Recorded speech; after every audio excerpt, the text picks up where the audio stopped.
Hey, what's up guys? I'm Ryan from American Trucks, and today I'm here with the Whipple 2.9L Intercooled Supercharger kit fitting your 2014 to 2018 Silverado 1500 with a 6.2-liter motor. Now, this is going to be for those of you that are looking to gain a ton of power to your truck, unlike something that you would get with just any old bolt-on. Your basic bolt-ons are going to be cold air intake, throttle body, and exhaust systems. However, the idea of adding a supercharger to your truck really doesn't come across a lot.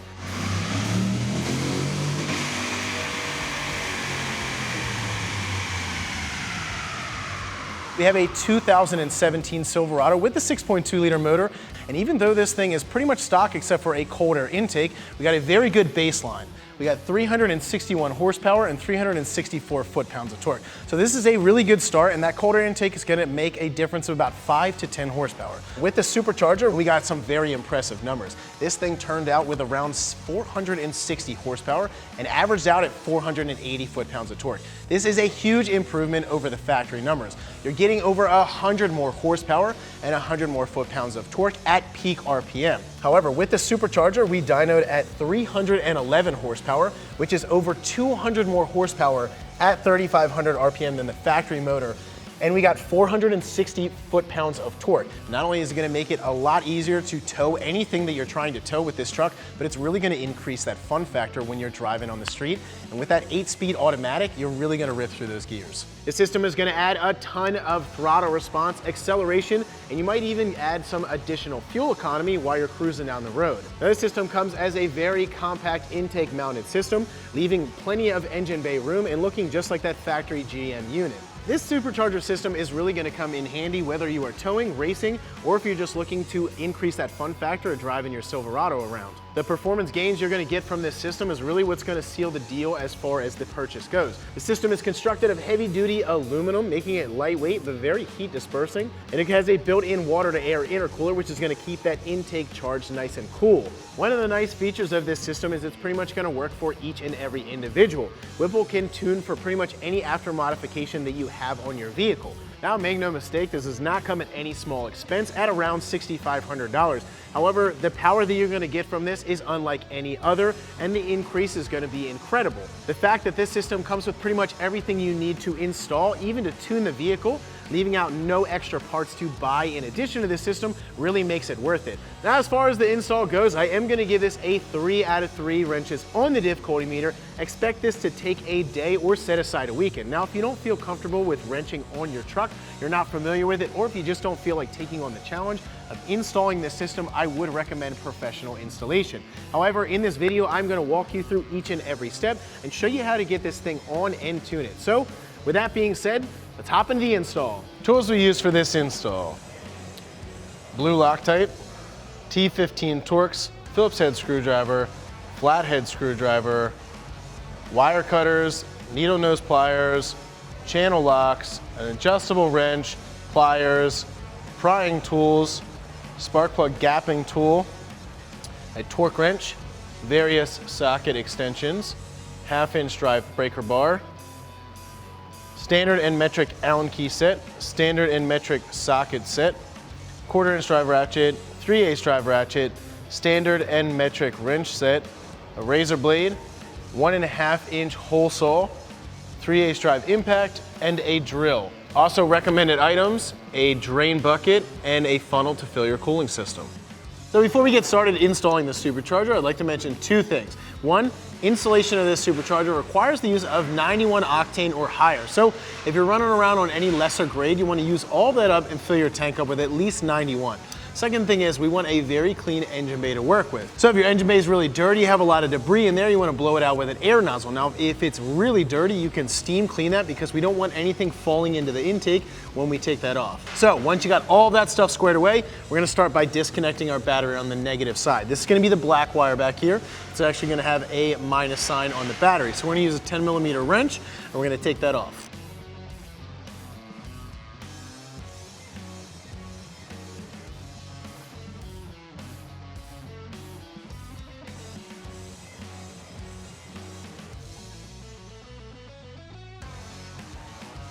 All right, so once you get that battery disconnected, we are going to set that terminal aside. We want to wrap a rag around it, make sure that it doesn't retouch that terminal, because we're not going to connect that back together until we're completely done with the installation.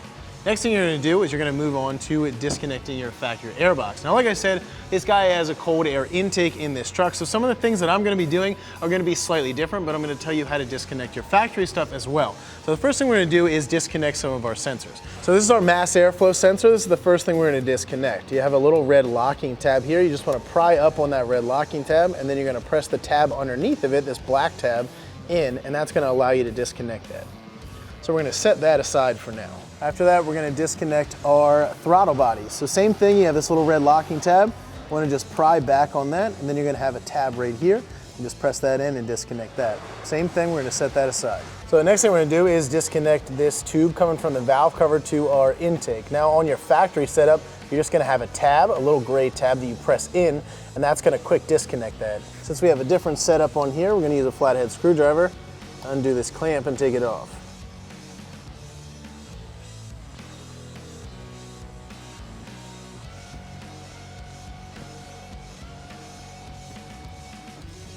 So same thing goes for this line for the factory. It's just coming from the other valve cover. Just press that little gray tab in and that'll disconnect.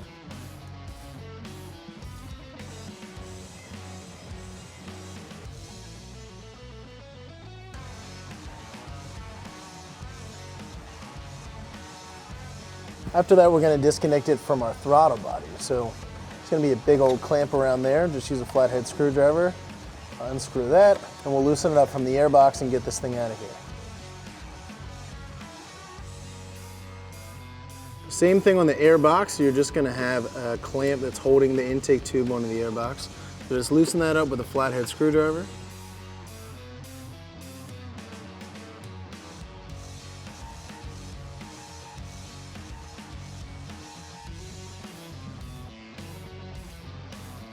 All right, so the next thing you're gonna do is take off the top of your airbox. Your airbox is in two pieces. You have a bottom section, a filter, and then the top section.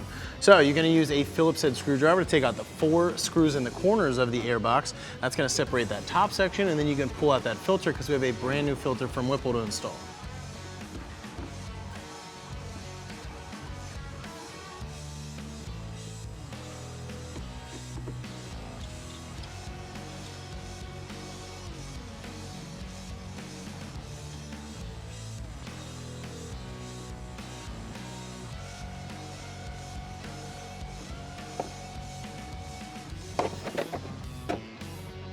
Next, we're going to disconnect our map sensor. So there's a little blue lock on the back side. You can get here and just pry that out.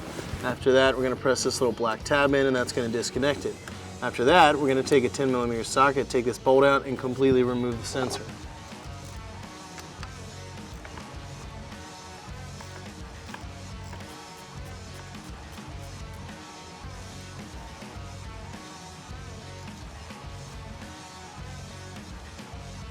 So we're just going to gently wiggle this sensor out. So next we're going to disconnect our Evap solenoid line. This right here on the front, right below that sensor we just disconnected. You can press in on this little gray tab, and that's going to disconnect that sensor for us. So after that, we're going to take off this Evap solenoid. So we're going to use a 10mm socket to take this little bolt out here, and you want to keep that bolt because we're going to reuse that later on.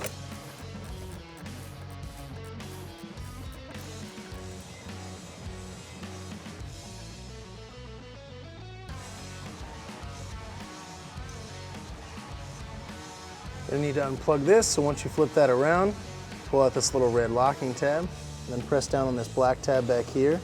That's going to let you unplug that. After that, we're going to take our throttle body off. So we have 4 bolts holding this thing in. We're going to use a 10mm socket to take those out.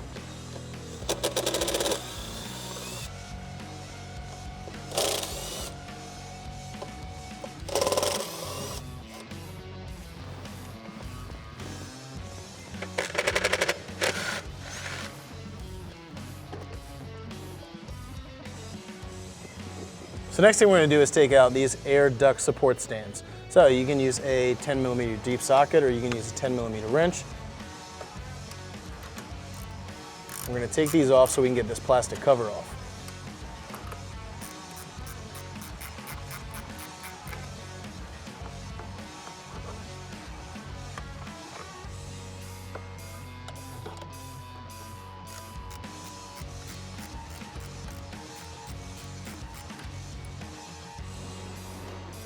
So after that, we're gonna go around and free up all these wiring harnesses from our plastic covers. So we have all these little gray zip ties. You can just take those and cut them off because we're not gonna be reusing them.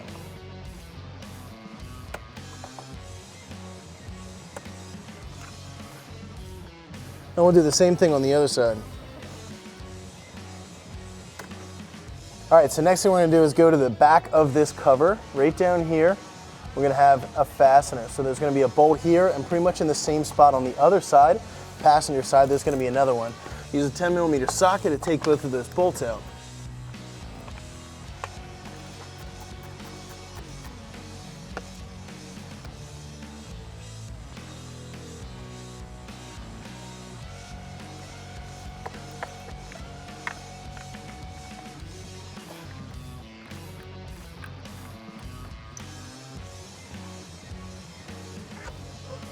Next thing we're gonna do is disconnect our two vent tubes on our valve covers. So if you have a factory one, you're just gonna quick disconnect it with that push-in style. We're gonna take it off with a screwdriver.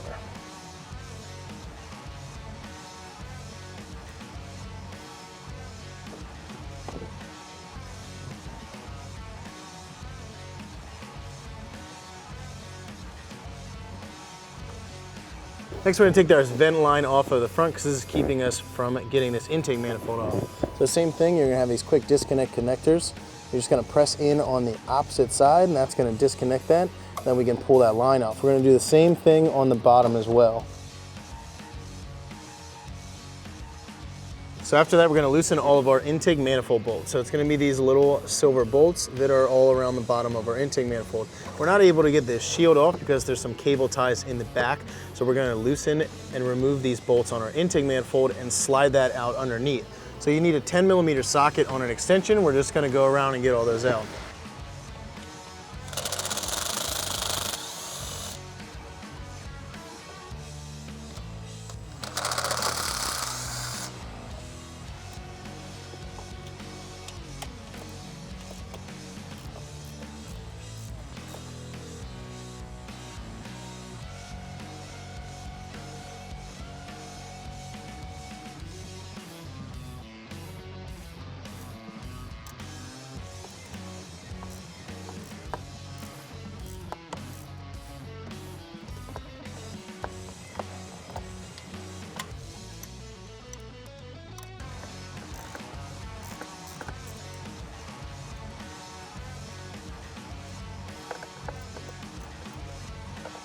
So once you get all 10 of those bolts out, next thing we're gonna do is lift this cover up and we're gonna slide that intake out from underneath.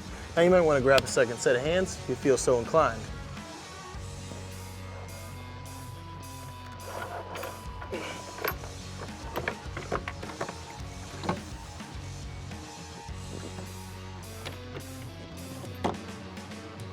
All right, so you can't really see it while I'm doing it back there, so I just took it out already, flipped it around. On the back side of here, basically there's a cable tie here, and then there is a plastic bracket that has 3 push pins in this, so you just need to pull all of these out of this cover, and then that cover is gonna come right out.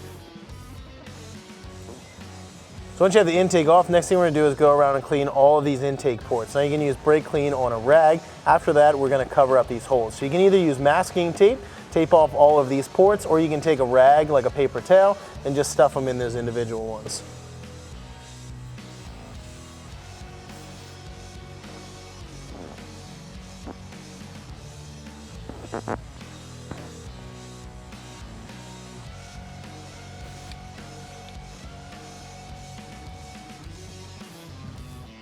So what I'm doing is just taking a paper towel, balling it up and sticking it in there. This is going to keep large dirt and debris out of these intake ports.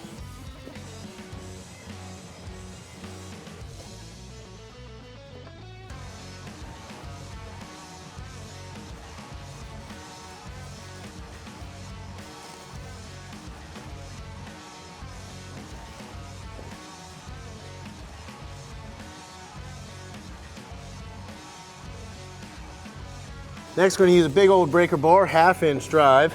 We're going to put it in the end of our tensioner right here in the middle of the motor. After that goes in, we're going to press down towards the bottom, and that's going to allow us to take this belt off.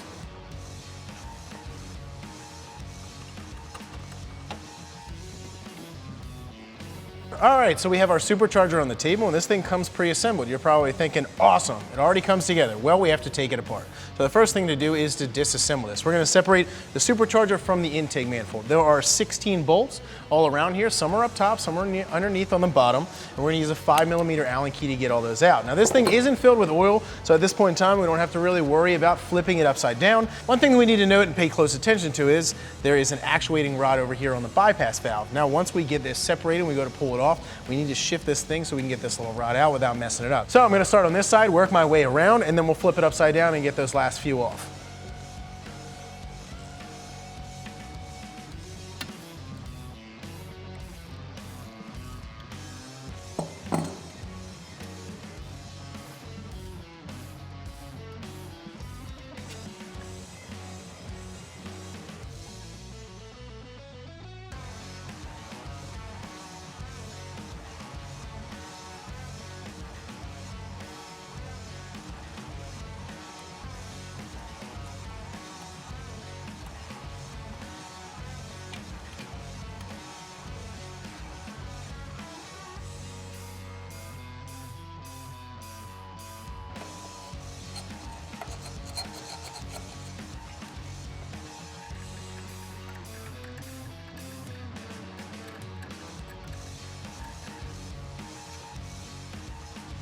So we're gonna put a nice cloth down so we can flip this supercharger upside down.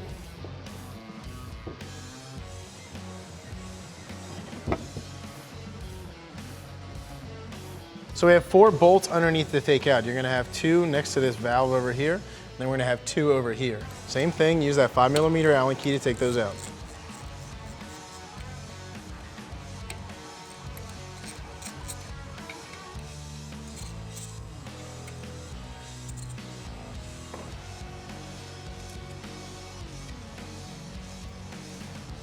So we want to set all of these bolts aside so you can remember where they came from, because these front bolts are a little longer than the ones that we took out from the up top. So we're going to flip our intake manifold up like this, and then we're going to slide it out. This has a little notch in it, and so does this little bracket, so you need to line those 2 up to get these to separate. So now that we have our supercharger torn apart, we're going to focus on the intake manifold side. So on the back side of this intake, you're going to have a red plug and a bolt. We need to get that red plug out and we need to get that bolt out because we're going to install our map sensor. So we're going to do that first. So to get this bolt out, we're going to use a 4mm Allen key. We're just going to crack that loose, spin that bolt all the way out.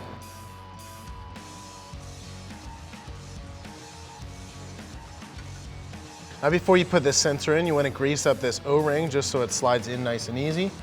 And then we're just going to wiggle this gently into the intake. Once it's in, we can reinstall that bolt that we took out. Make sure that you keep that washer on there.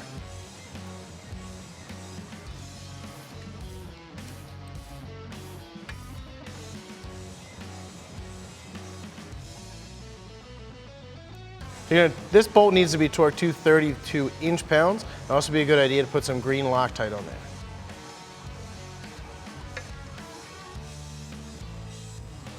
So the next thing we're gonna do is flip our intake manifold over. We're gonna remove this tape. So you have this pre-installed tape. We need to peel all of that off. Then we're gonna take a nice clean rag with some brake clean and we're gonna prep this surface. After we do that, we're gonna switch over the gaskets from our old intake to our brand new one.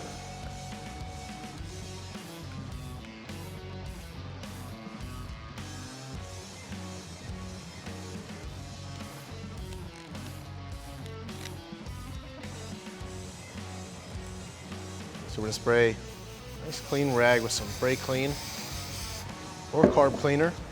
We're just gonna wipe these surfaces clean. Gotta get all that glue residue off.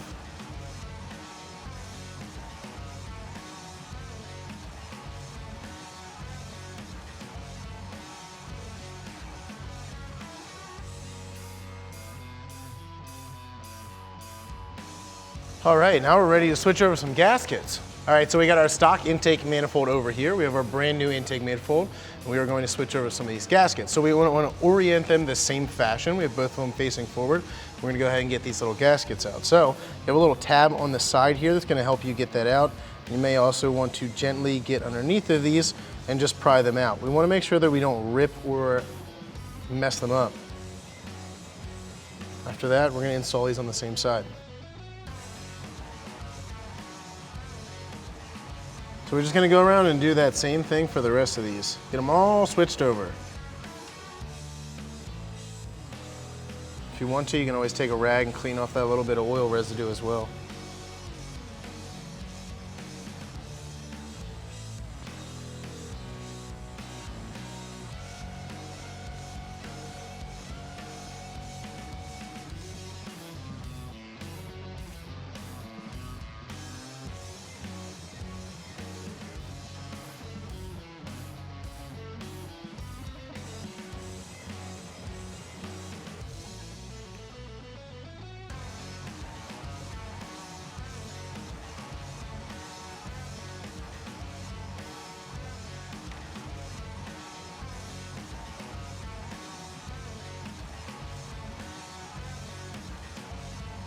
So we're just about ready to install this intake manifold, but before we do that, there's a few things that we need to do. So one of the things is we're gonna install our MAP extension harness. There's gonna be a brand new harness that they give us, and it's gonna be a 3-pin harness. So you have two that kind of look alike. You wanna use the 3-pin one. So this end that actually has the clip on it is what we're going to plug into that MAP sensor. We're gonna do that because once this is in the vehicle, it's gonna be really hard to get to. So this little tab right here that actually unlocks it, we're gonna face that backwards. I'm gonna press that in, make sure that it clicks all the way, and then we can push in that blue locking tab. All right, so the next thing I wanna talk about is at the front of the intake. Now this is the back of the intake where the MAP sensor is. Front of the intake, those two long bolts that we pulled out from the bottom, it's actually a good idea to get these installed now because once we put this on the truck, they're gonna be really hard to get into. So there's two ways that you can do this. You can slide both of these, and these go into the two most inner holes. You can slide these in and take a piece of tape. So one way to do this is to put a piece of tape over top of them. All we basically are trying to do is to keep these in the holes. That way they don't fall out. And also once we get this thing installed, they're gonna be really hard to access and get in. So this tape's just gonna give us a little bit of an edge, keeping those in place. Another way that you can do this, you can go up to the threads and just put a zip tie around the threads. So the next stage of preparation is gonna be in the engine bay. We're gonna take out this foam insulation here that's in the center of this motor. And also we're gonna clean all of those ports, make sure they're nice and clean so we can put that supercharger intake on, and then we'll pull all those rags out that we stuffed in. So most likely this bad boy's gonna have a little bit of dirt and debris on it. So you wanna be real careful when you're pulling this out because we don't wanna dump anything into these cylinder holes.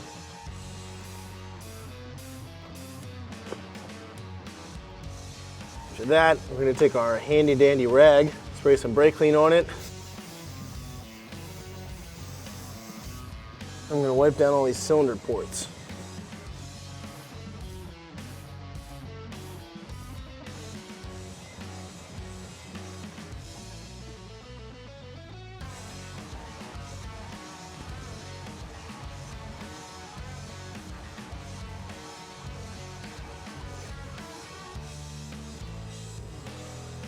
Then we'll do the same thing for the other side.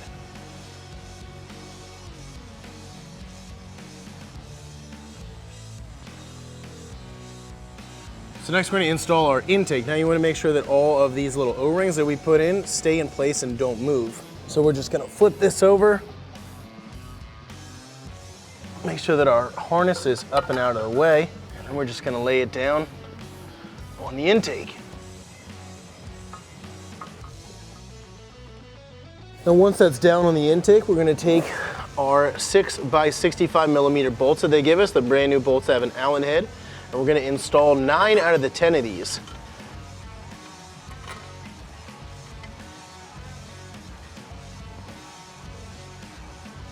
So we're going to get all of these threaded in by hand, and we'll go around and we'll torque them down.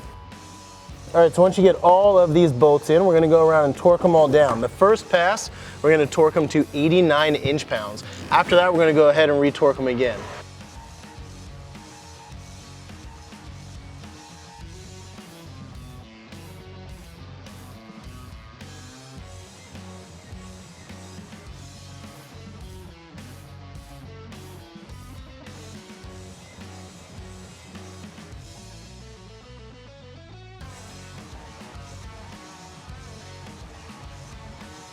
So after you torque all those to 89, we're gonna do the second round of torquing, which is 130 inch-pounds.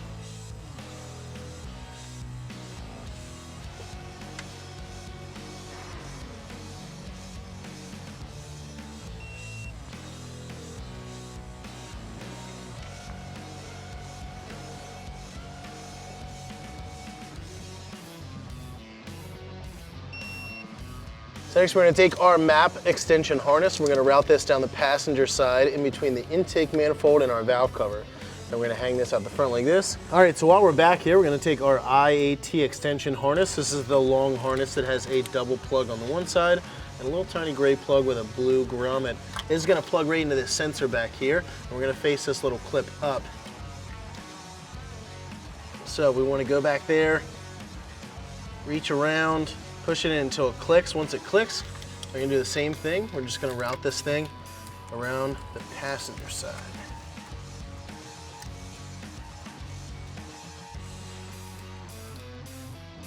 So the next thing we need to do is drain the cooling system. We have a brand new thermostat that we need to install. It's provided by Whipple. So the way we're gonna do this is there's a drain valve on the passenger side at the bottom of the radiator. I'm gonna slide underneath on a creeper, and you wanna get a bucket to catch all of that fluid.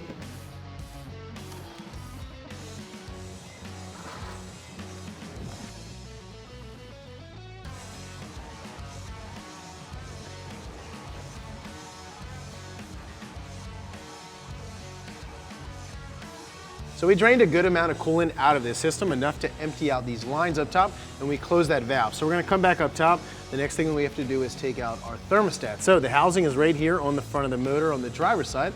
And the way we're gonna do this is take out the 3 bolts using a 10mm socket on an extension.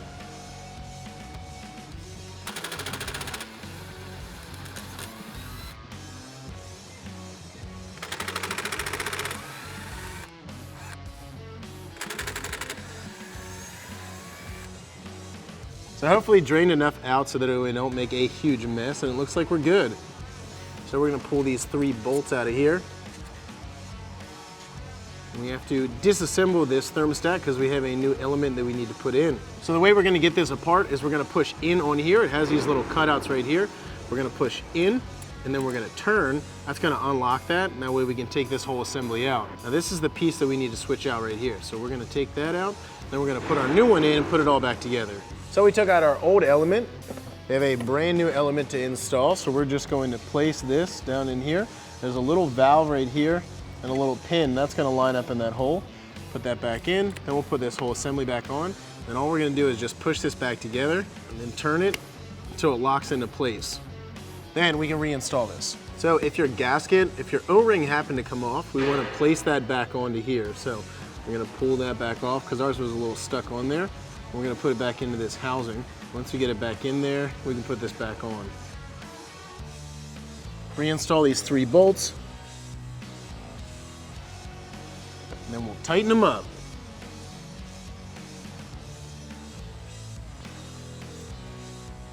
So I'm gonna use an impact. You can use a ratchet if you'd like. We're just gonna tighten these up just a little bit because we actually have to torque them.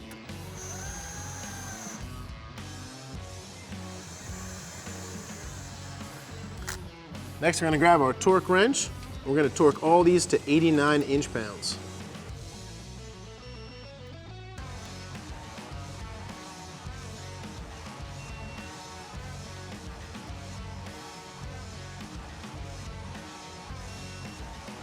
So the next thing we're gonna do is switch out our spark plug. So we're gonna come down here to our spark plug wires. We're gonna pull each one of these wires off of the spark plug. Then we're gonna use a 5/8 socket on an extension to get those plugs out. So what you wanna do is just grab down here, and then you're just gonna pull that until that wire comes off. After that, we're gonna snake our way in, get on top of those plugs, and then we'll get them out of there. Now you can use a 5/8 socket, or you can use an actual spark plug socket. The only difference is the spark plug socket, it's gonna have a little piece of foam or rubber inside, and that's gonna grab onto the spark plug, make it a little easier to get these in and out.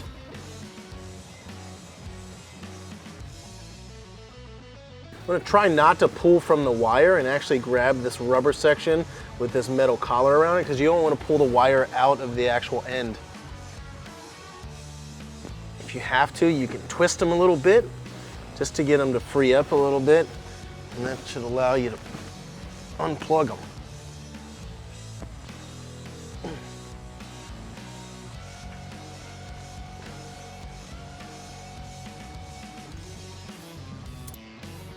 So basically the same thing on the other side.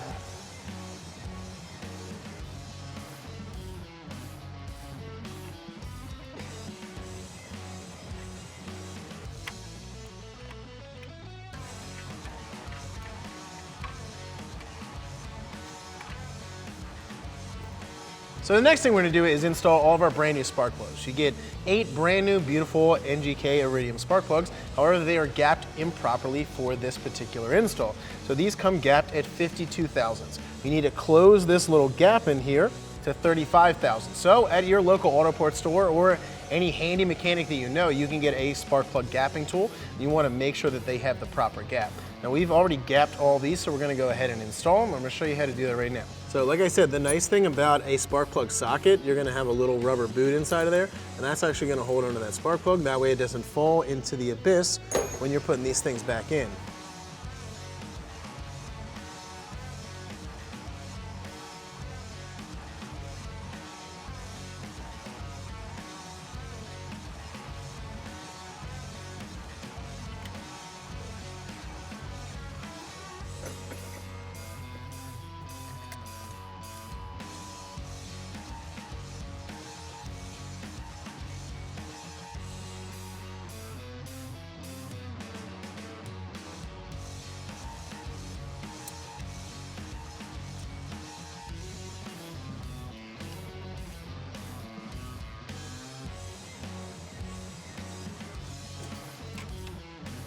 So once you get all of those in, you can put all of your wires back on. You're gonna kinda need to feel around with your hands.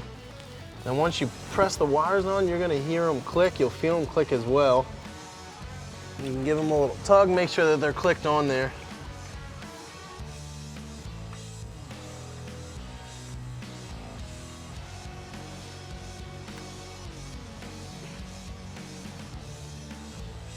All right.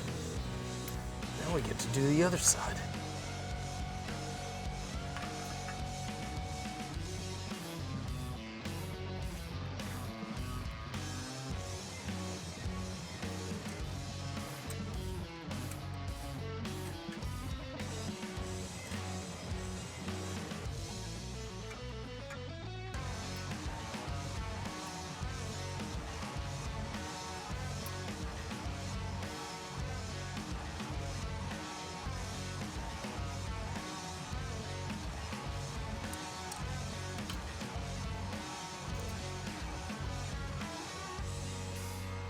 So at this point in time, we are almost ready to install a supercharger on our intake manifold. We have a couple things that we need to do. This thing comes empty, so we need to fill it up with oil. Also, we have some O-rings that we need to install in the intake manifold. So we have our supercharger on the table. First thing we're gonna do is fill it up with oil. So the nice thing about this is this thing takes 8 ounces of oil, and they give you a pre-filled bottle that's 8 ounces. They even give you a nice little top so you can fill it and not spill. So we're gonna do that right now. So at the end of this rod, you're gonna have this little fill plug up here, and there's a sight glass below it.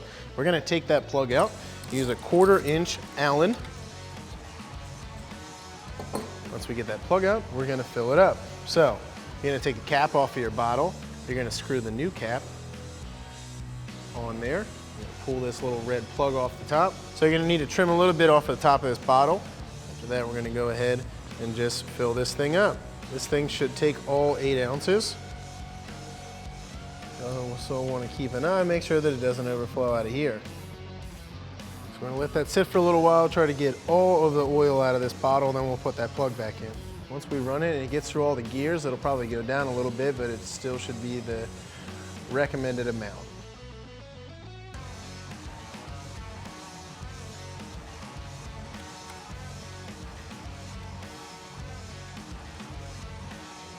I want to go ahead and just snug that thing up. Next thing we're going to do is install some hoses. So we have these 2 ports back here that are water jackets, and since these are going to be really tough to get to, once this thing is already in the truck, we're going to install them now. So we're going to have 2 very long hoses. One is going to be over 2 foot long, and one is going to be over 88 inches long. So the longest one is going to go on the driver's side. So this is the front of the supercharger, is the back. So we're gonna put it on this side, and we're gonna install that 90 degrees. So each one of these is going to get one of these clamps. We're gonna do this side first, and then the other hose, the one that is over 2 feet long, they're gonna have a straight end, and that's gonna go on the opposite side. We want both of these hoses to go around the passenger side, so we're gonna route both of them that way. So we're gonna squeeze this clamp, pair of pliers, get this thing installed. And we'll slide them into place. Same thing for this other side.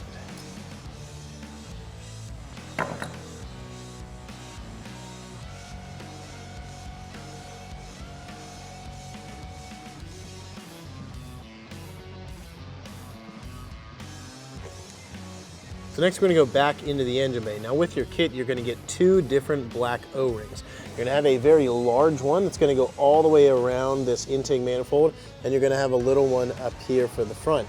So what we're gonna do is install both of these, and we're gonna use a little bit of grease to hold them in place. First, we're gonna do this big one. All you're gonna do is just set it in this little etched line that goes all the way around this thing. Next, we're gonna do this little guy up front.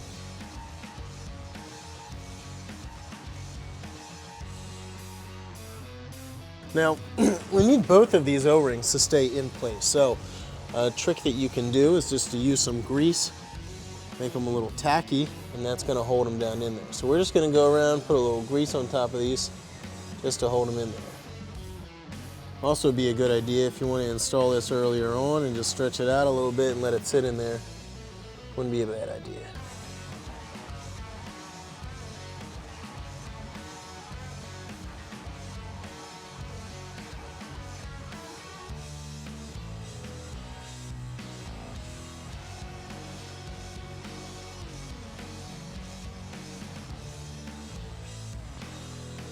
All right, we're gonna lower this supercharger down on the intake manifold.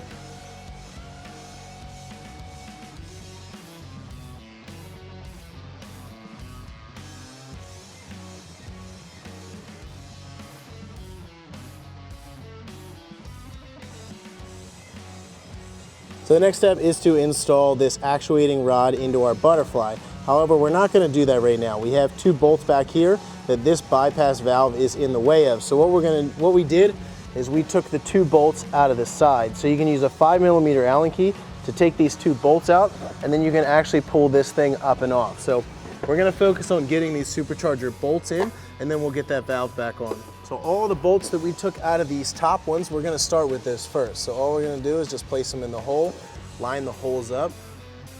Once we line the holes up, we're gonna get them started.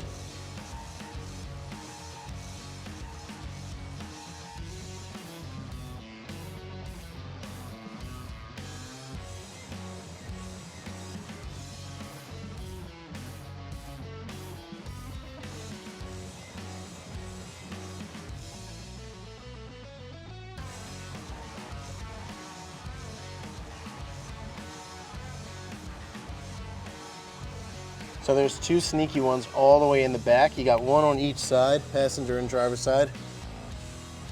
And we're just gonna go along the passenger side and get the rest of these in.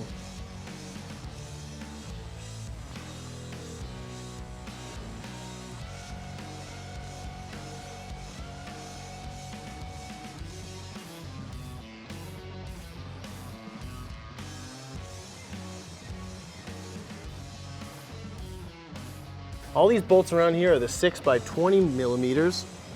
Now the very 2 front bolt holes right here, they're gonna get the 6x25mm.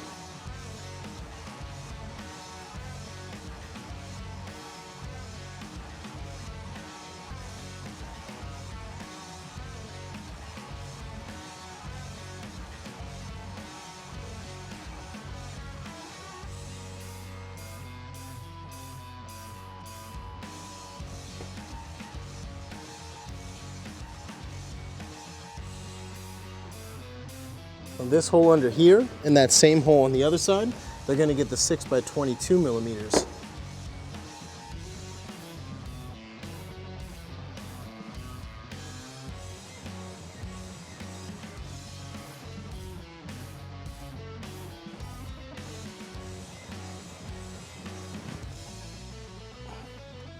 Our last two bolts to get in on the front are going to be those long ones that we taped in. So we're going to gently pull that tape off, making sure that they don't fall off into the abyss, and then we're going to thread them in.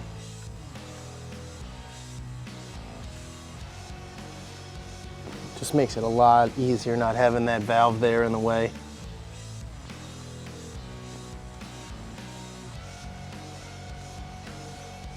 Now we get to go around and tighten them all up. All right, so now that we have all of these installed, we need to torque them. The first pass, we're going to torque them to 49 inch-pounds.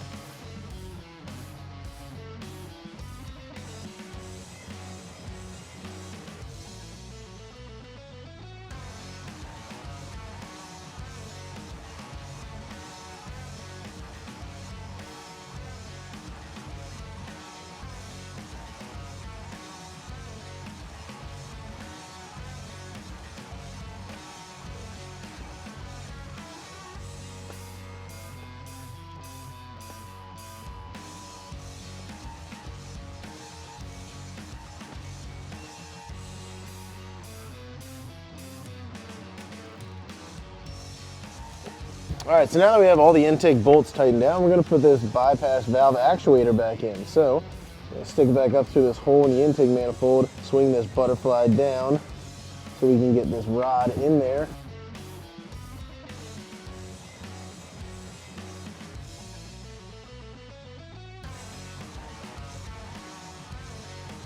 Now that we got that in, we can put those two bolts back in.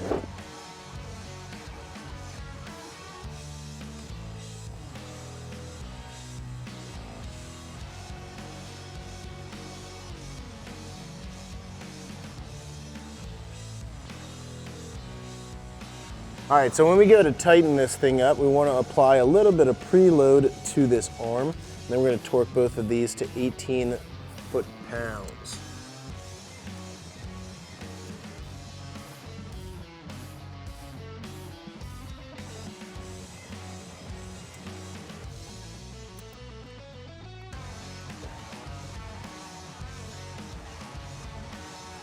So next we're going to take our bypass hose for our actuator and we're going to install that on this fitting down here. So they give you 2 zip ties. What we're going to do is wrap it around this one end, zip tie it nice and tight. That way this doesn't have a chance to come off at all.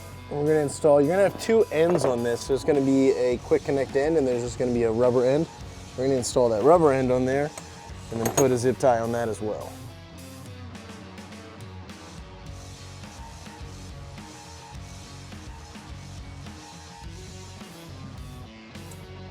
The next thing we're going to do is open up our Evap bag of items. So you're going to have a billet adapter with a thin little nipple on there, and you're going to have this mounting bracket. So what we're going to do is we have a welded nut up here. We're going to face that through there, and then we're going to put our factory Evap in with that factory bolt. So you want to grease this O-ring up here, and we're just going to slide that into there, and we use a 10mm socket to run this bolt in.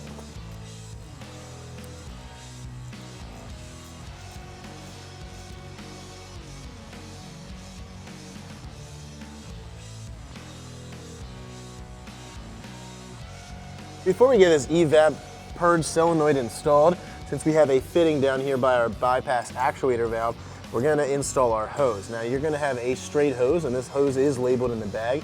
You have a 90-degree fitting and a straight side. So we're going to attach the straight side down on this thing, make sure that it clicks in place. Then we'll move on to that Evap solenoid. So that clicked in place is eventually going to attach to that intake. And next we're going to take this, and we're going to shove this down in this hole ever so gently. Then we're going to install that bolt. So like I said, we're going to use that last bolt that we left out for the intake manifold. We'll get that thing threaded in, and then we'll tighten it to 130 inch-pounds.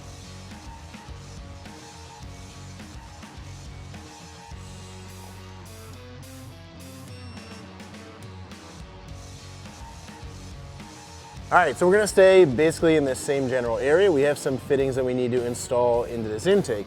So you're going to get all of these male fittings in a bag. You're going to have 3 of them. Each one is going to get an O-ring. You want to grease these O-rings up.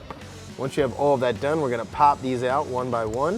You can get these from the inside. Now you're going to have one that is slightly larger than the other ones. This one's going to go in the very back. So we're gonna screw that one in, get that one started. The other two are the same size, so we're just gonna thread both of those in, and then we'll tighten them up. Now to tighten them up, we're gonna use an 11/16 socket. We'll make sure that our O-ring seats nicely, and then we'll just snug these up.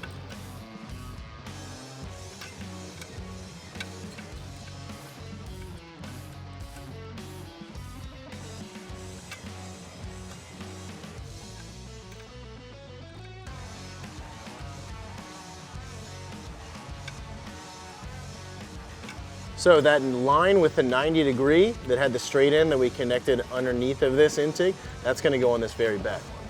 This is a quick connect fitting, so we're just going to click that on all the way. Next, we're gonna do the Evap solenoid. So this is going to connect into the middle one. Same thing, quick connect, make sure it clicks.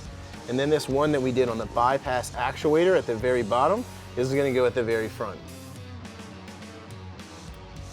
All right, they're all clicked. Now you can click your solenoid plug back in as well. We're just gonna plug that in, make sure it clicks, hit that red locking tab. So the next thing we're gonna do is install our filler neck reservoir, T, whatever you wanna call it, for our supercharger. Now there was a little mix up in the instructions and we wound up putting the wrong hose on the passenger side of the back side of the supercharger. So you're gonna need to switch it out with a shorter hose. This hose is a little over 24 inches and you can reach around the back and take that clamp off with a pair of pliers. Once you switch that out, we're gonna install this. So you're gonna have this cross support bar here and you have this bolt right here in this T section. We're gonna take this bolt out and install that underneath. So that's the first thing we're gonna do right now. So you need a 13mm socket to remove this bolt.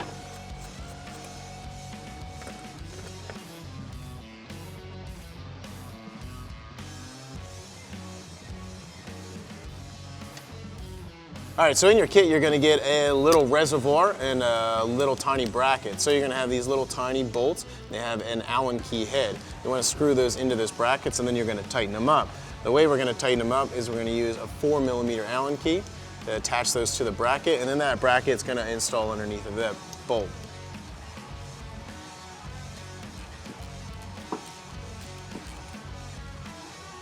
So this bracket is basically going to, you have this little offset here, it's gonna mount on there, and we want this to sit flush, and we want this little tube, this extra tube up top to face forward.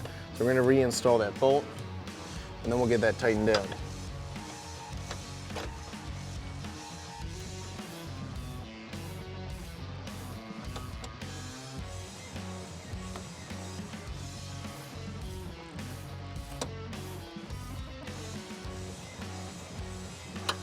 So that hose on the passenger side of the back of the supercharger is actually going to go to the back of this reservoir. That's the way that I noticed that this was the wrong size hose. It was way too long. So we're gonna take one of those clamps and we're going to open that up and slide this on there. After that, we're gonna install it on this back port right here.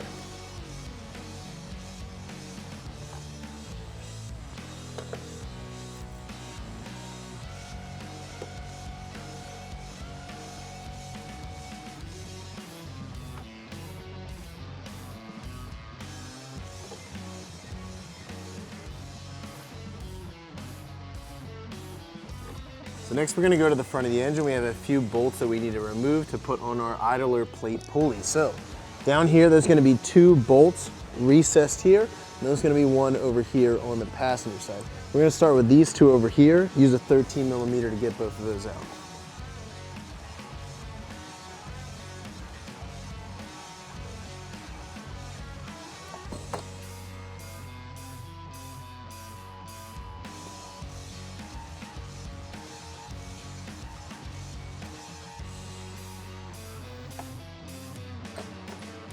Now for this passenger side bolt, we're gonna use a 15mm socket.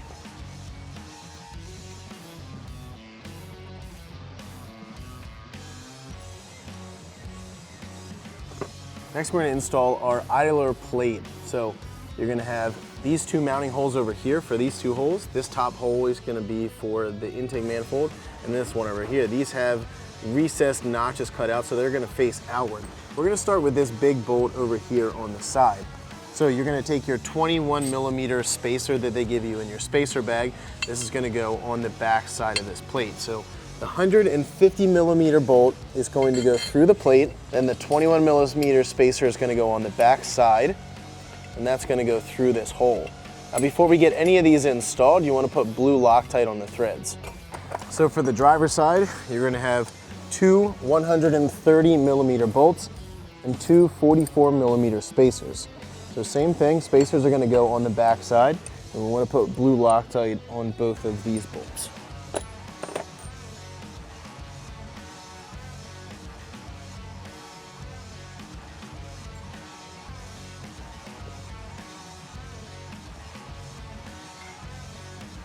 So this top one right here, we're going to use a 25 millimeter bolt, which is going to be the shortest bolt in the kit. And then an 8.8 millimeter spacer is going to go behind it.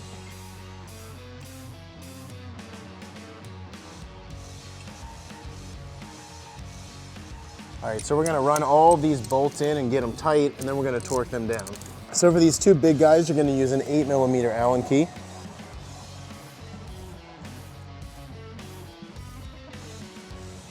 For the little guys, you're going to use a 6 millimeter Allen.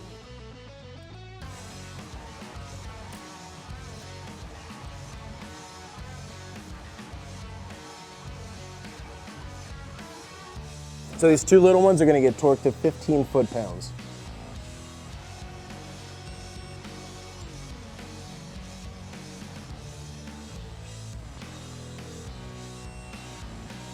The two bigger ones are going to get torqued to 28 foot-pounds.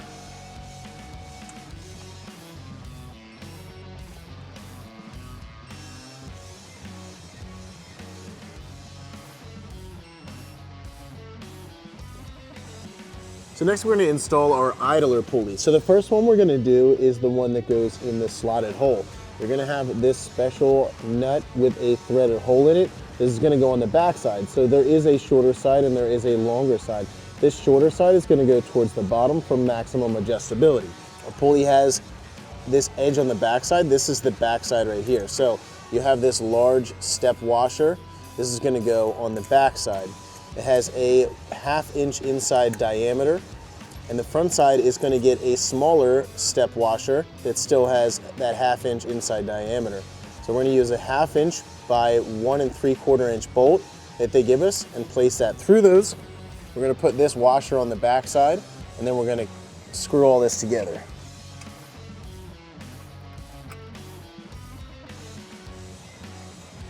So we're going to snug that up just a little bit, but we're basically going to leave it loose for now. So next we're going to do this pulley down here. This is going to be another smooth idler pulley. We're going to use our step spacer with the 10 millimeter inside diameter. That's going to go on the back side, and then our step washer on the front side. I'm going to use our 10 millimeter by 35 millimeter bolt, and this is going to go through that whole assembly and out the back. And on the back side we want to put blue Loctite.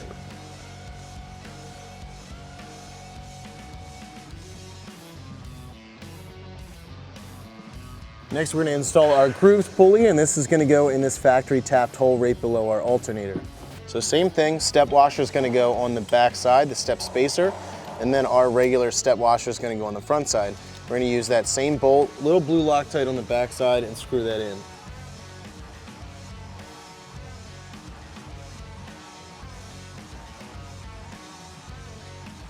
So after that, we're going to use an 8 millimeter Allen. We're going to torque both of these pulleys to 28 foot-pounds.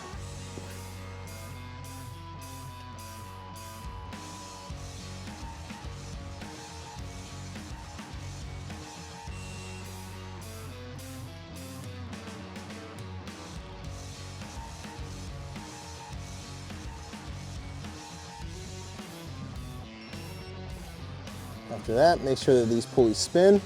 They're not binding at all. And we'll move on to the next step. So next we're going to install our supercharger pulley. So you're going to open a bag that says supercharger pulley bolts. You're going to have 4 little bolts with an Allen head. We're going to place this pulley over top and then get these bolts in.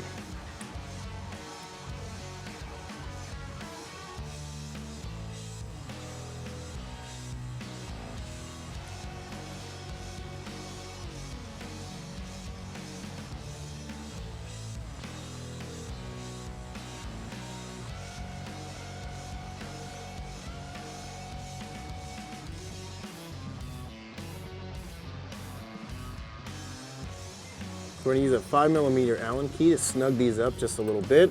Then we're gonna get our belt on and finish torquing them.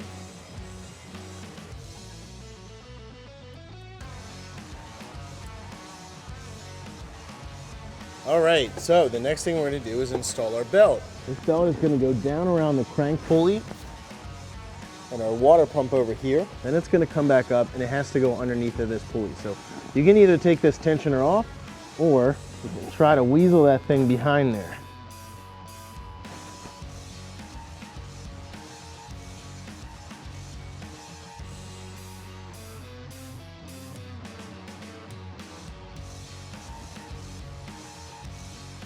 And now we have to get this belt around this pulley. So we're gonna get our 1/2-inch breaker bar, push that tensioner back down, see if we can get that belt on. So breaker bar is gonna go into our tensioner. We're gonna get this all the way down, try to get a belt around this pulley.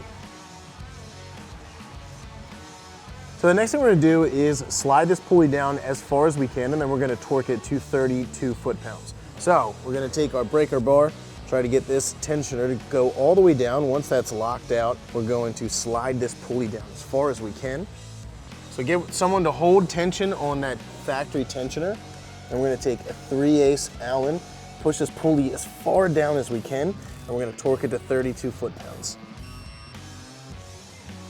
That's gonna give us maximum tension, and that way we don't have any belt slippage on the supercharger.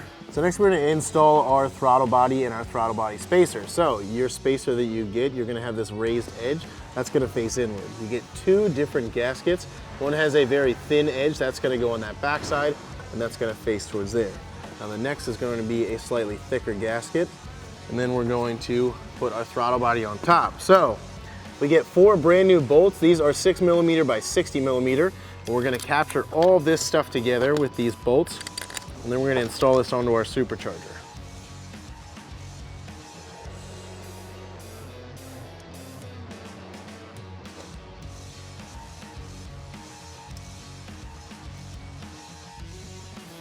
So we'll get all of these bolts started with a 10mm socket, and then we're gonna torque them down.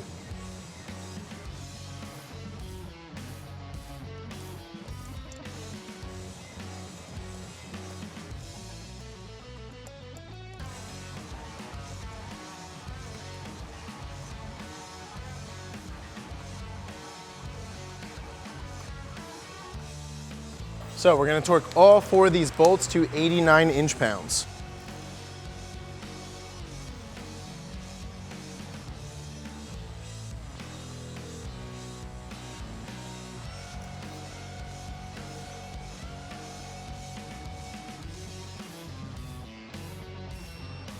So next we're going to plug in our throttle body. We get a brand new extension harness. This is a 6-pin harness.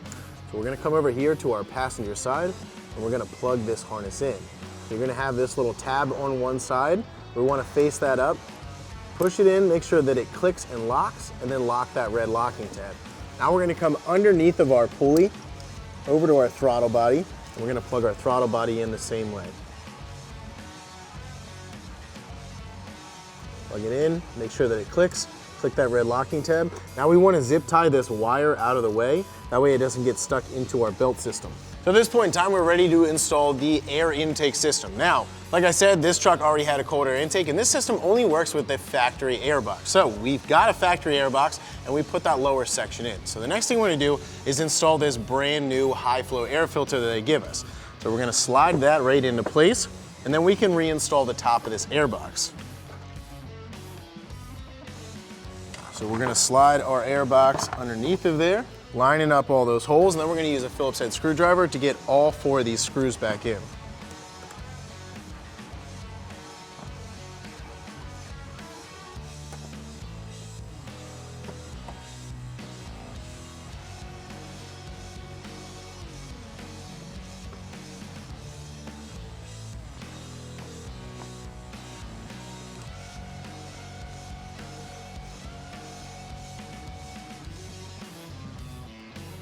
So next we're gonna grab our intake tube because we have a couple of fittings to install.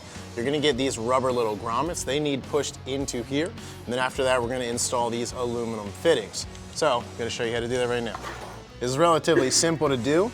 they have a slice all the way around them, so we're just gonna push these in just like that. Then we're gonna take one of these fittings, and we're just gonna press that through. You wanna wiggle it around, make sure that it seats properly, and then we can do the other one.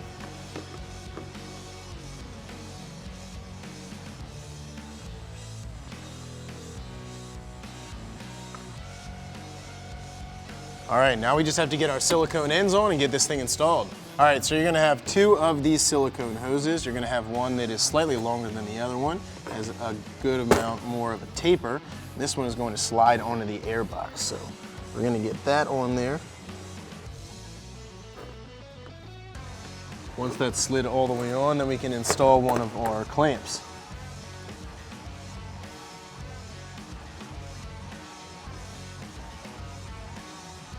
Now you're gonna have two sets of clamps. Two of the clamps are gonna be larger than the other ones. So we're gonna save those for the wider ends. So if you don't wanna use a flathead screwdriver, you can use an 8mm Allen key just to run these in a lot faster.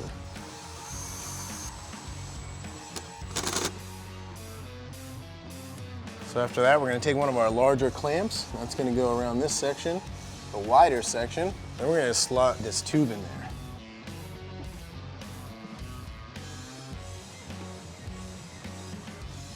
So after that, we're gonna get our other silicone hose installed.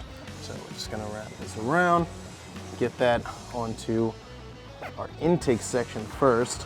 Once we get that on, we're gonna put our larger clamp on first, then our other smaller clamp, and then we're gonna get this onto our throttle body.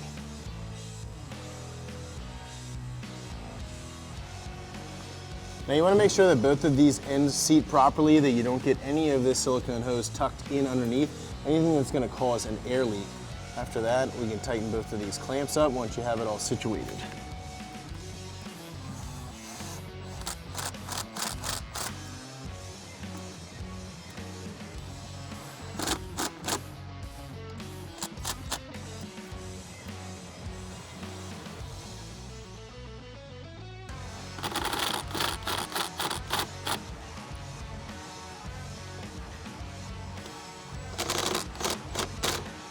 After that, we're gonna bring our mass airflow sensor around and plug that back in. Push that red lock. So next we're gonna install our new PCV vent tubes. These are gonna go from the valve covers to the new fittings that we installed in this intake. Both of these hoses are neatly labeled, and this one is the airbox side. So we're gonna click that all the way down, press this green locking tab in, and that's going to lock that in place. Now this is gonna go down underneath of the intake and go onto that new fitting that we installed. Then we're gonna install our driver's side one. Same thing, make sure it goes all the way in, press that green locking tab in, and you can actually swivel these little ends. So we'll go over to here, capture that on there, and get that one pressed in. So the next thing we're gonna do is install our cover over our drive shaft. So you're gonna get this packet of hardware, and it has these little tiny rubber grommets. Each one of those is going to go into one of these holes. We'll place this into position. We're going to insert these little metal collars into those little rubber bushings, and then it's going to get these little tiny Allen head bolts.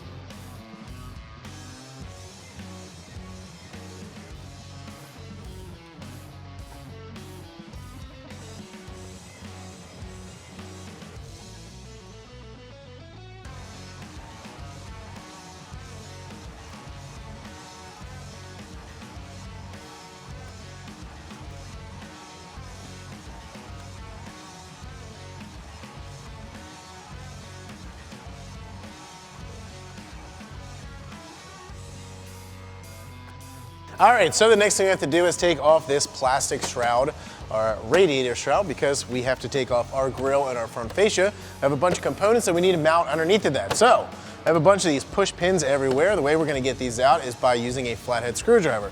We're just gonna pry up on the center of these, and that's gonna allow us to take them out. So we'll go around and get all of these push pins out, and then we'll take this whole plastic cover off.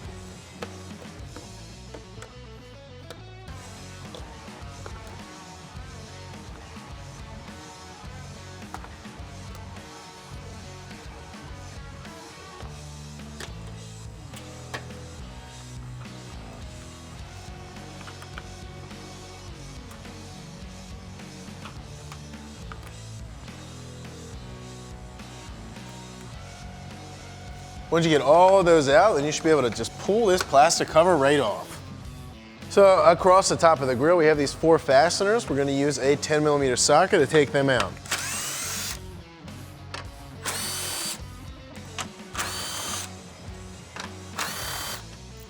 All right, so once you get all 4 of those bolts out up top, next thing you're gonna do is lift up on each one of these sections because they have little catch points. So you lift up and pry outward. We're gonna do that all the way across, and then you're gonna have a couple of pressure points that are just clips on the inside. So you just wanna get a firm hand and just yank on this thing.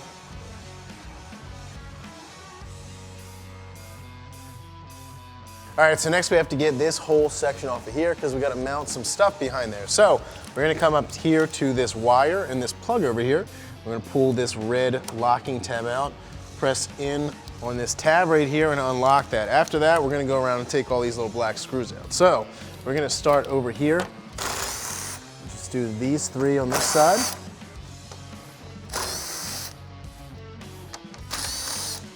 We're just going to follow along this piece, take all these screws out.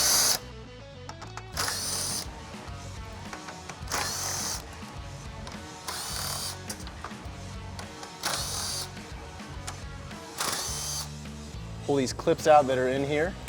So just don't mess with these fins or anything, just grab underneath the here and try to get this section out.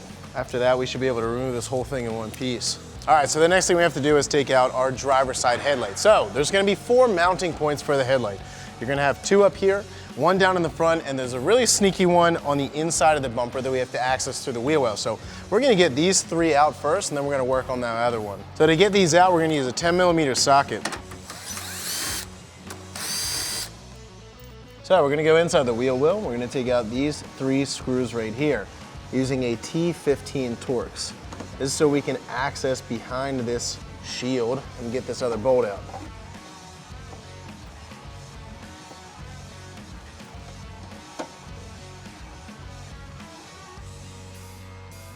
And we're gonna pry this thing open so we can get our hand in here. So you can't see where it is, but right inside here, facing this way, you're gonna have a bolt head up here. If you feel around enough, you'll probably find it. I'm gonna use a 10mm wrench to get on that, try to get that bolt out.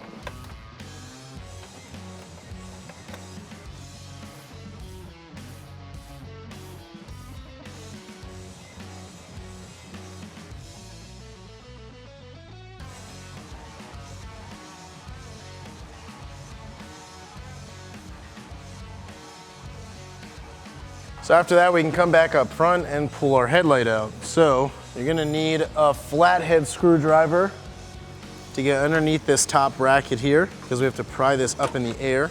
That's gonna release the headlight, and then we can pull this out enough that we can unplug them.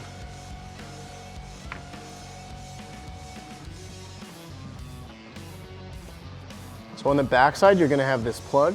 This plug has a little red locking tab in it. You need to pry up on that, and then you can press down on this black tab, and that's gonna allow you to unplug your headlight. All right, so we're back on the table again because we gotta install our water pump to our coolant tank. So you're gonna have a bag that's going to say pump to tank hose. That's gonna have 2 of these clamps on there. You're also gonna have this funky looking clamp as well. Now the first thing that we have to do is we have to take this clamp apart. So we're gonna use an 11mm socket to take this nut off. After that, we're going to unthread this rod. We have to go through this center section. So once we get that all the way back around, we can poke that back through, put that nut back on for now. So once you get that on, next thing we're gonna do is install our water pump. Now your water pump has 2 fittings. It's gonna have this one coming out the side and one coming out the front. This one is gonna face this little port right here because we're gonna attach a hose on there. So what we want to do is pull that off. We're going to slide this in, and then we're going to get this in place, butted all the way up against this aluminum bracket, and then we're going to tighten this up.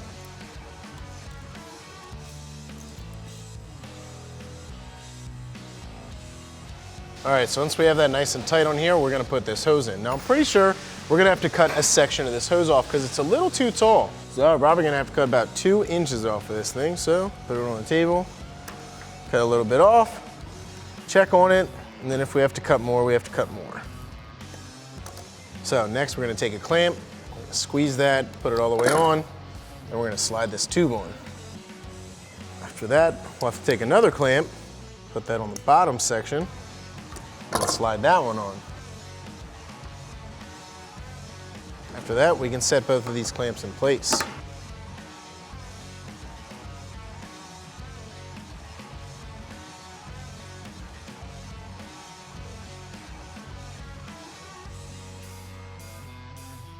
All right, so to install this coolant tank and the adapter brackets, we need to take out these two bolts for the bumper. But before we do that, 2016 and up trucks will require the removal of this bracket here. So there's a bolt here, a bolt there, those are 13 millimeters, and there's a couple bolts down there. So we're gonna start with these two top ones.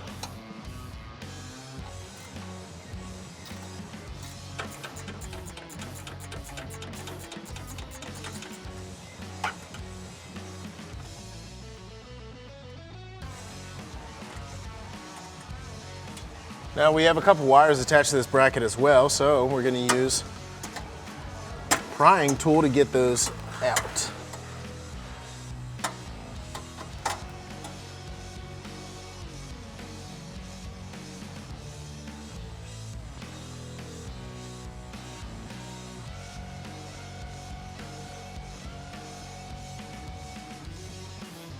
All right, so now we're gonna do these three bottom ones, except our truck only has two of them. So we're gonna use a 7 millimeter on a very long extension to get down in there.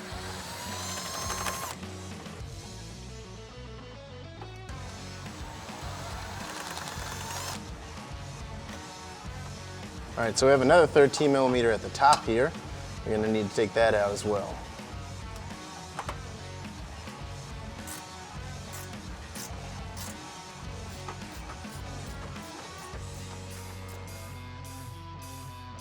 Now after that, you can remove your support bracket. So next we're going to use an 18 millimeter socket on an extension to take those two bolts out.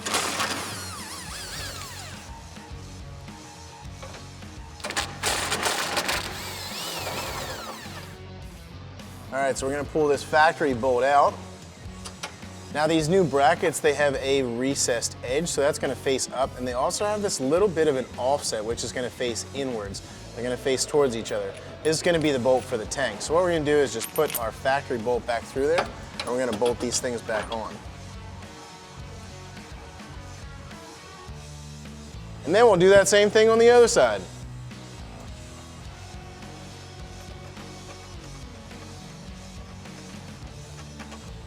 All right, so next thing we're gonna do before we tighten these brackets up, we need to get this tank in because it is a very tight fit. So we're gonna swing one of these brackets, the driver's side, out of the way, and we're going to lift this tank and pump up and in. So what we're gonna do is we're gonna start with the driver's side, or with the passenger side. We're gonna go up at an angle like this, and then once it gets pretty far up, going to twist it and come up on top of this thing. Once you get that up in place, we're gonna swing this bracket back into place, and then we're gonna have to line these holes up and torque these bolts back down. All right, so we're gonna get this one side squared up, and then we're going to torque that down to 74 foot-pounds.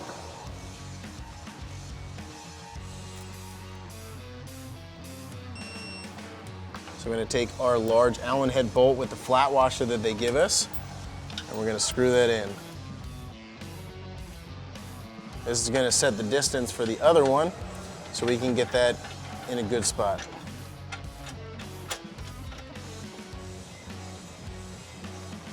So we're gonna get this side to line up, then we're just gonna slide this back a little bit, get a torque wrench on here, tighten it up a little bit, see if it stays in place, and then we'll final torque it.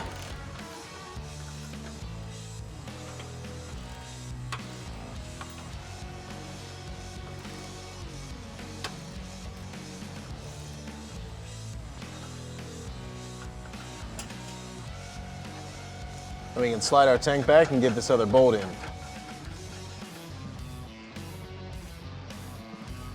So we're gonna use a 10 millimeter Allen key to tighten up these big bolts, and they're gonna get torqued to 74 foot-pounds as well.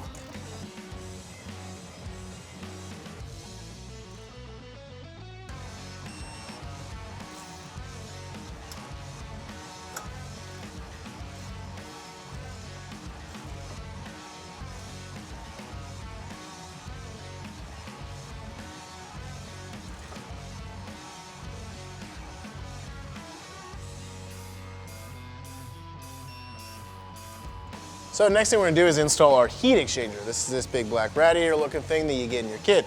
Now you're gonna get a spud and grommet bag for your heat exchanger. That's gonna be these little tiny black grommets, and you're gonna have these little aluminum pins. So each one of these holes on the side of this thing is gonna get a grommet. So we're gonna start with that. The way you get these in, they have a slot cut all the way around them. So you're just gonna push these and wiggle them into place.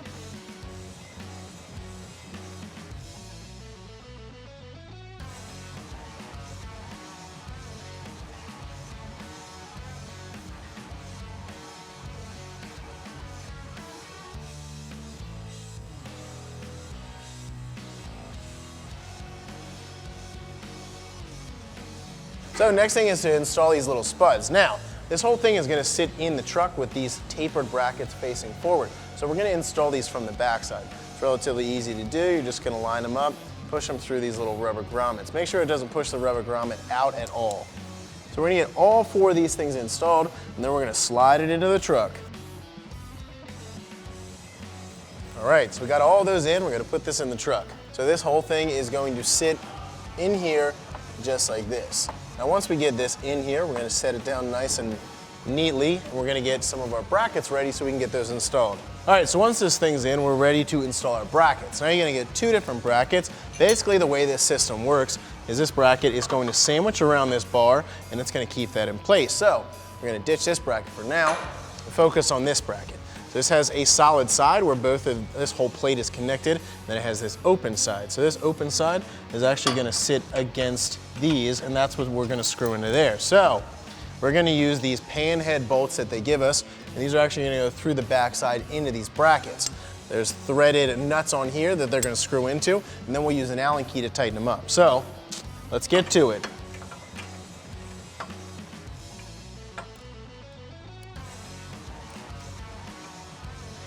Now, 2 things that I want to mention. You need to be very careful to not mess up any of the fins. And also, these brackets are side specific.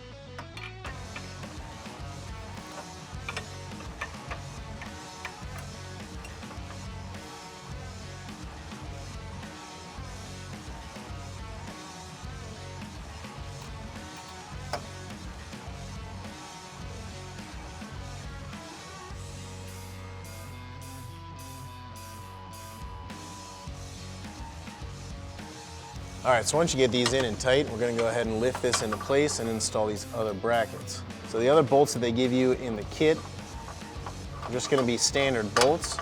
They're gonna have a 13mm head. So we're gonna get those threaded in. We'll get both sides in, and then we'll go around and tighten them up.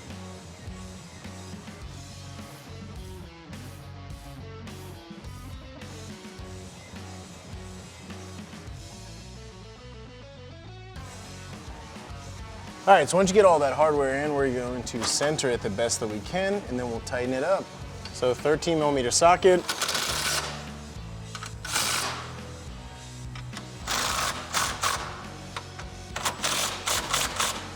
All right, so the next thing we're gonna do is we're gonna come back up top because we have some lines to run from our filler neck down to that tank that we just installed. The first one that we're going to install is going to be this 58-inch long tube. It's gonna have a straight end, and it's gonna have a hook on the other one. This is a relatively large hose. The next one is going to be our vent tube. So this one is a much smaller hose. I think it's 3/8 inside diameter. Both of these are going to attach to that fill point. We're gonna start there, and then we're gonna run them down underneath. So we're gonna start with the big guy first. So we're gonna go ahead and put a clamp on that. Then we're gonna slide this onto our filler neck. Then we can squeeze this, set this clamp. Next, we're gonna do our vent line. So same thing, you wanna install a clamp on that before you get it on there. This one's gonna go up top here.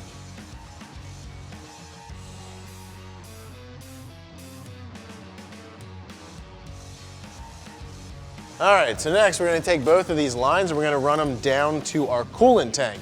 So we have to go under our intake to start off first, then we're gonna pass by all of these lines and try to make it out the way of the bottom of the engine bay.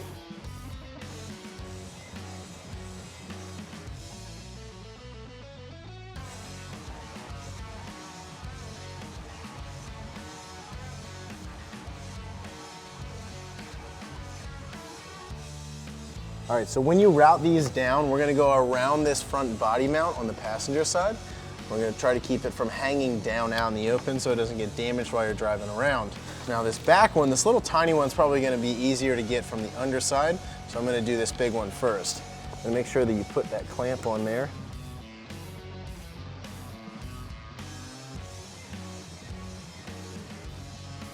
Make sure that hose is all the way on, and then we're gonna slide this clamp forward. So the next thing we're gonna do is take that other really long hose that we attached to the back of the supercharger, and we're gonna route this near our reservoir and under our intake. We have to go on the passenger side of our radiator, and then we have to come through a plastic shield in the front so we can connect it to our intercooler. So we're gonna try to find a good route. We're gonna go down by this air box on the side of the fan shroud, and then we're gonna get it to go right through this plastic shield. So this is going to be a little bit of a tricky maneuver.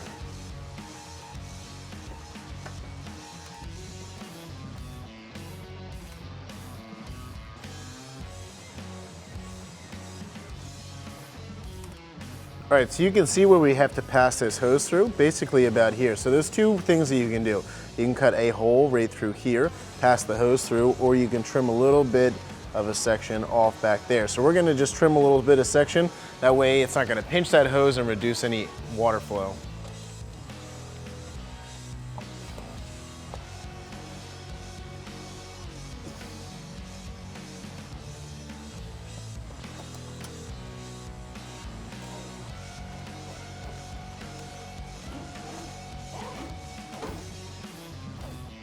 So we cut a little section out of here, we fed our hose through, we got our clamp ready. Now there is a plug in the end of this, so we need to pull that plug out, otherwise you won't get any water flow. And then we're going to connect this hose onto that fitting. So you want to install your clamp, make sure that you install it in a way that you're going to be able to access it once it's behind this bracket. Then we're going to install that on there.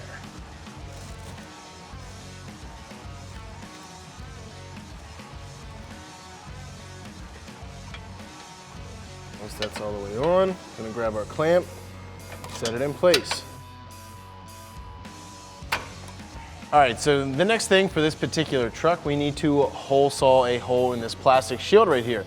We have to pass a line down under from our water pump to our intercooler, so they give you this big old gasket that you can install in a hole. We're gonna take a 1.5 inch hole saw, and we're just gonna make a hole in here to pass our hose through.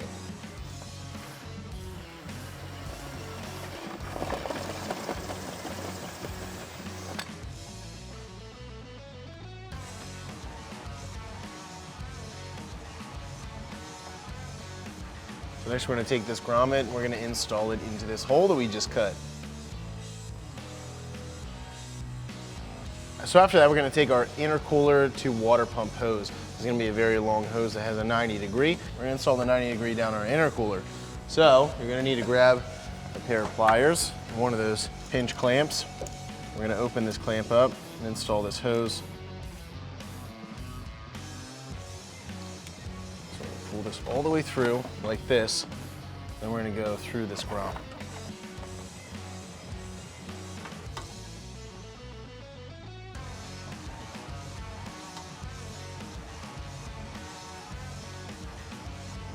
After that, we're going to slide that end on, set that clamp in place.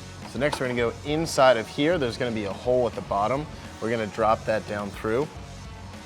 We'll go over top of our frame rail, down past our reservoir tank, then we're going to install it on our water pump. All right, so now we're going to go down to our water pump. Since we need to make a 90 degree here, we're going to use one of our 90 degree hoses that they give us, and we're going to have a little plastic adapter, this little guy. So, first thing we're going to do is put a clamp on the end of this hose.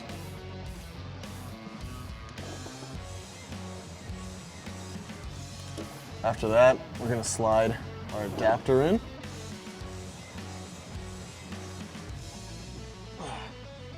I'm gonna slide that clamp over.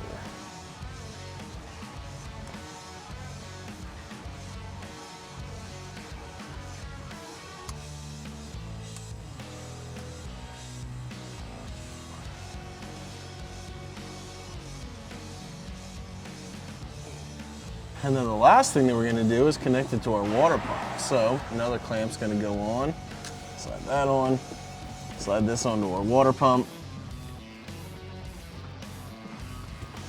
All right, so we're gonna go back up top into the engine bay because we have a few things that we need to tie up, a couple sensors we need to plug in. We also need to wire up that water pump. So the first thing we're gonna do, we have this long double-ended pigtail that we attach to the IAT on the back of the intake. This is for the mass airflow. So you take your mass airflow factory wire, we're gonna plug it into this end. Make sure that it clicks all the way in and lock that red locking tab. Now this other end is gonna attach to our mass airflow on our factory box. So once again, make sure that clicks. Press that red locking tab in. Now we're gonna leave that here for now. We're gonna go over to the driver's side and we're gonna wire up this water pump. So over here at the driver's side, we're gonna open up our fuse box. So this is gonna be this big box that houses fuses inside. What we're gonna do to get this top cover off, we have two covers to take off. We have this main one, so you're gonna pull back on these two tabs here. That's gonna allow you to lift that and slide that off. We're gonna ditch that for now. Now you have another cover back here that we need to pull that cover off as well. You use a 13mm socket to take that nut off. Try not to ground yourself at all. So we want to loosen that up and we want to pull that nut off. So once we get that nut off, we're going to install the red wire, this power wire that comes connected to this inline fuse. This power wire is going to go on that post and we're going to reinstall that factory nut. So we're just going to slide this down under there, slide it on that post, put that nut back on.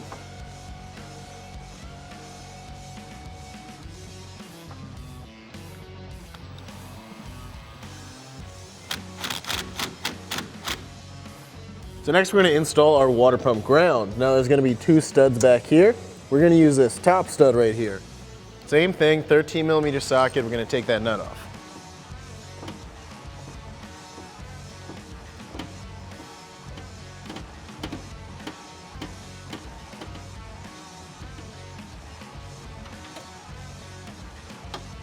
All right, so after that, we're gonna take our ground, our black wire with a little eyelet, we're gonna slide that over top of that. Then we're gonna put that nut back on.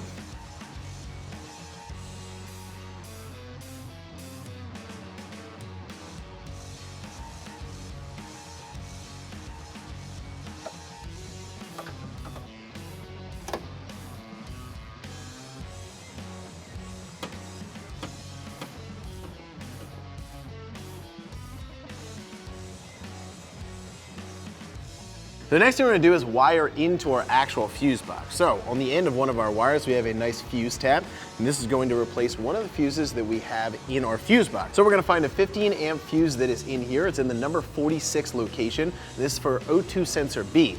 If you get a little confused or you need a nice reference, underneath of the lid is a nice little diagram. So you can see number 46 is right here, which is on this side of the fuse box. So we're gonna go ahead and pull that out and get this plugged in. All right, so we're gonna pull this little 15 amp fuse out. So you can grab needle nose pliers, just grip that up nice and gently and wiggle it until it comes out.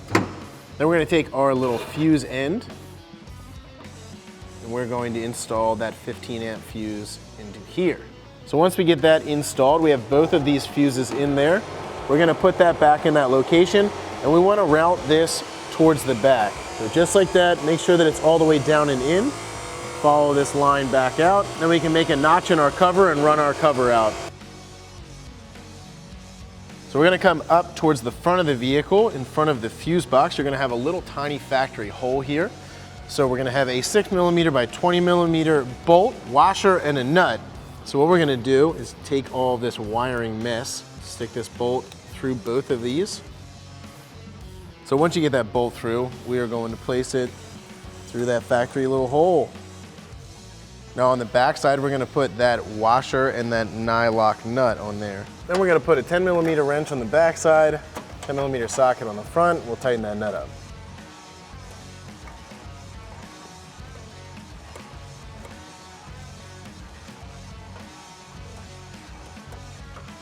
All right, so since we need to run this wire out the back of the box, you need to cut a little notch in the lid and cut that same notch inside of here. This way that wire will lay in there. When we put the lid on, it's not gonna squish the wire or anything like that.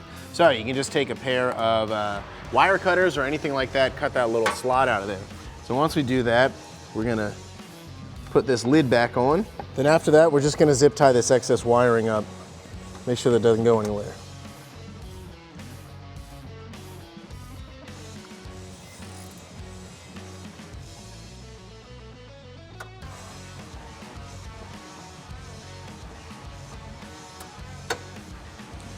That, then we can run our plug down to the water pump. So then we're gonna take this plug, we're gonna go through where our factory light is.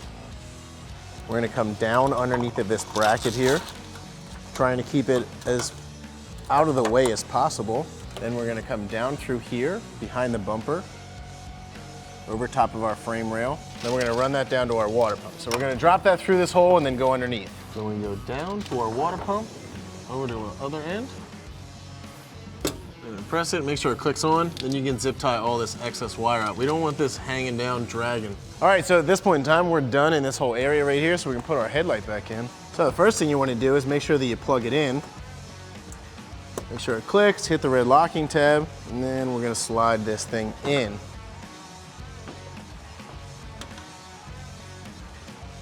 Just get it in, slide it back, make sure it hooks up top, make sure that we're not crushing anything.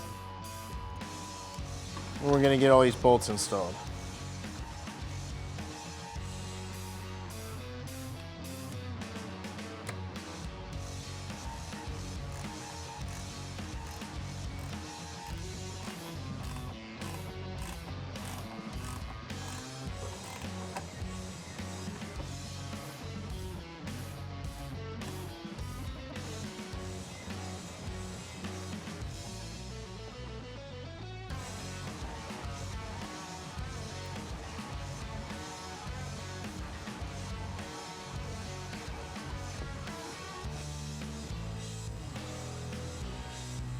All right, so get that 10 in, get all 3 of these screws in with a T15 Torx, then we'll go back up front.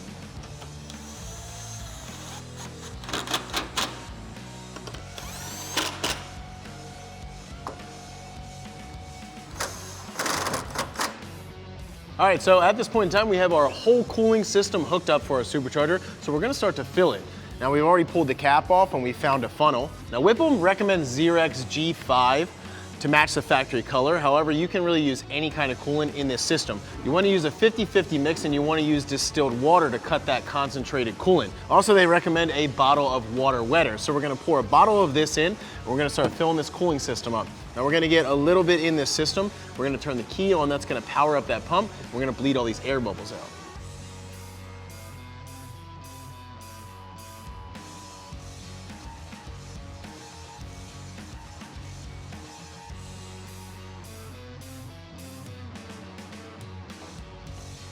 So we got our 50-50 mix, so we're just gonna start filling this cooling system.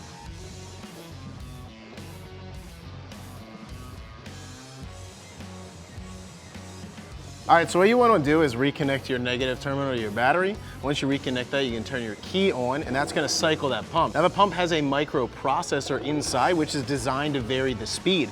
So it's gonna free up some of that air and pump all that air out. And we're just gonna keep an eye on it and try to keep this thing filled. So now we're all done on the front, we're gonna start putting it back together. So the first thing we're gonna do is install this air diverter. So it's only gonna go in one way. We wanna make sure that we don't pinch our plug in there, and we're gonna put back in all those factory bolts. So first thing we're gonna do is just slide this thing into place. You're gonna have these little clips right here, and they're gonna press in. That's gonna lock it in place somewhat, and we can get all these bolts in.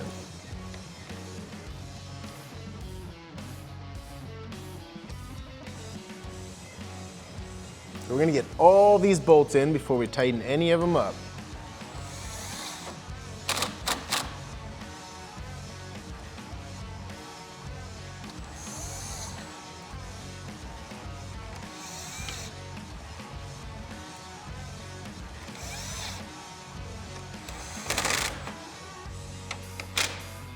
All right, so now we'll go up top and plug this thing back in.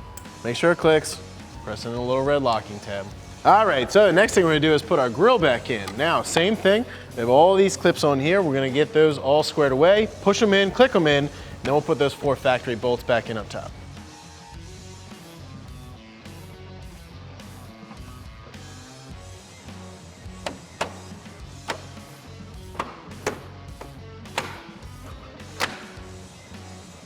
So you're gonna push this all the way in, this little tab's gonna drop down, and all these little holes are gonna line up. Put all these bolts back in, and we use a 10mm socket to tighten them down.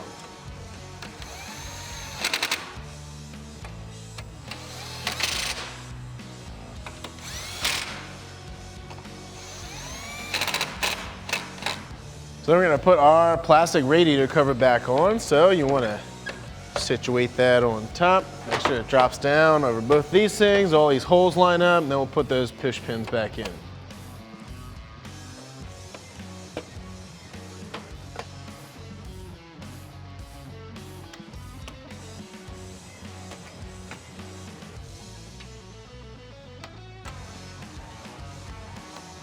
So as far as tuning this supercharger, the process is relatively simple. You're gonna get an HP tuning device, and this is gonna come with very detailed instructions. Basically what you gotta do is go to HP Tuner's website. You'll need to update the device. You'll also need to create an account. After that, you're gonna download their software. So they have a VCM editor and scanner. You're gonna take the device, you're gonna plug it into your truck because we need to save that stock file, and you're gonna use the VCM editor to do that. Once you save that stock file, you're going to go to Whipple's website because we need to send that tune to Whipple so they can modify it. So at the top of their website, they have a calibration request. You just fill out the form with all of your truck's information, your supercharger's information, and the tuner ID serial number as well. And then after you submit that, they're gonna send you a tune, which is gonna take about 1 to 2 business days. Once you get the tune back, you're gonna get it in an email from Whipple. You're gonna get 2 emails. One is gonna be the Whipple email with the modified tune.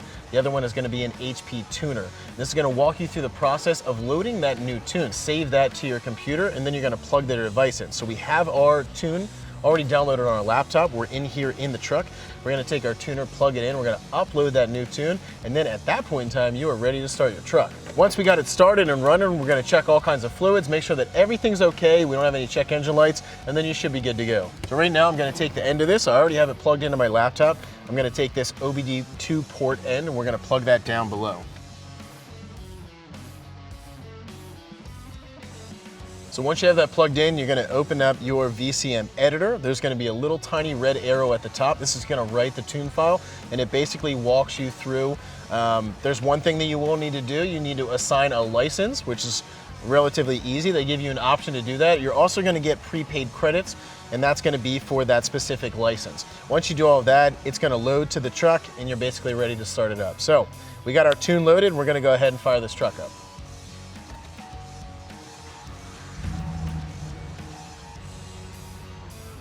All right, so after you get the tune loaded, you want to start this thing up. Make sure you check all of your fluids and zip tie all those loose wires. However, that's going to wrap up my review and install. For more videos and products like this, check us out at AmericanTrucks.com.